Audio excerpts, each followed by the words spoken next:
Na verdade, mais do que o ensino online, a potencialidade que a gente tem hoje é do online. Quer dizer, o ensino ele está aí como um momento de tudo que a gente pode fazer online. Então eu estava, por exemplo, no domingo passado, trabalhando, escrevendo um artigo para um congresso, e de repente comecei a bater papo em paralelo pelo Facebook com um professor a 13 quilômetros de uma cidade que está a 500 quilômetros de Salvador, na escola pública do município, que a gente tem um projeto deles trabalhando. Então o que aconteceu?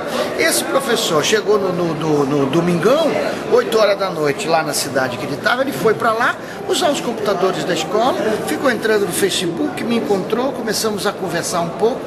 Você vai chamar isso de ensino? Não, mas isso é educação. Quer dizer, naquele momento ele conseguiu ver a possibilidade de interagir com um professor dele, um ex-professor dele, colega.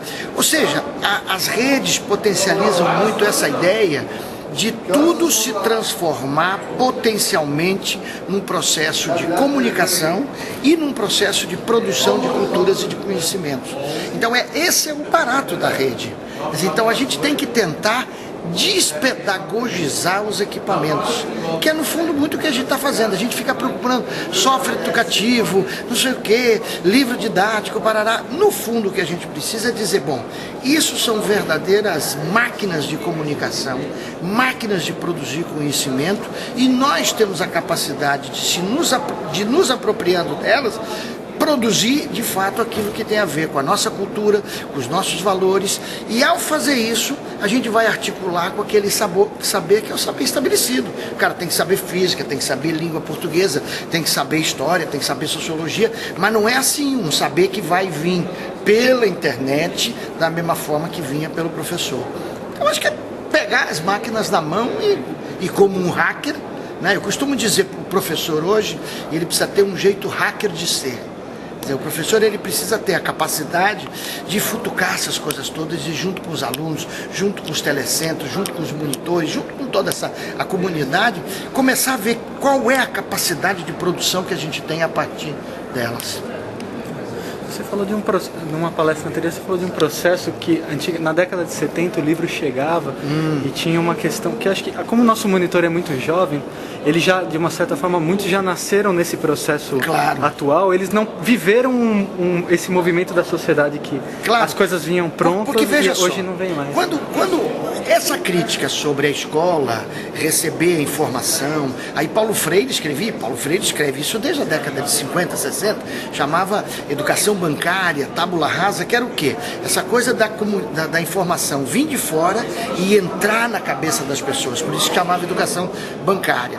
Então, uma reação que fizemos na década de 70 foi dizer, não, precisamos fortalecer as culturas locais. Só que naquele momento, fortalecer a cultura local, muitas vezes significava isolar aquela comunidade do conhecimento planetário. Entendeu? Quando a gente isolava a comunidade do conhecimento planetário, o que acontecia? Aquela comunidade, ela não conseguia perceber de que existia coisas além dela. Hoje, com as redes, você sendo local, você é planetário. Eu me lembro de uma história que eu gosto de contar sempre, que é uma antropóloga carioca que fazia um programa de alfabetização no Acre e perguntou para os índios, quando estavam construindo, nessa linha de construir seus próprios materiais, perguntou, vocês querem ser alfabetizados na língua de vocês ou em português? Você sabe o que eles responderam? Vocês imaginam? Para um pouco o vídeo e depois eu continuo. Sabe o que eles responderam? Nas duas. Não é nem na nossa, nem no português, porque se for só na nossa, eu não tenho como lutar com você. Se for só no português, eu perco a minha cultura. Então hoje, a ideia de que ele colocou lá nas duas línguas é exatamente isso. Quer dizer, eu preciso fortalecer minha cultura, mas eu quero conhecer a cultura do outro. Eu não quero ficar isolado.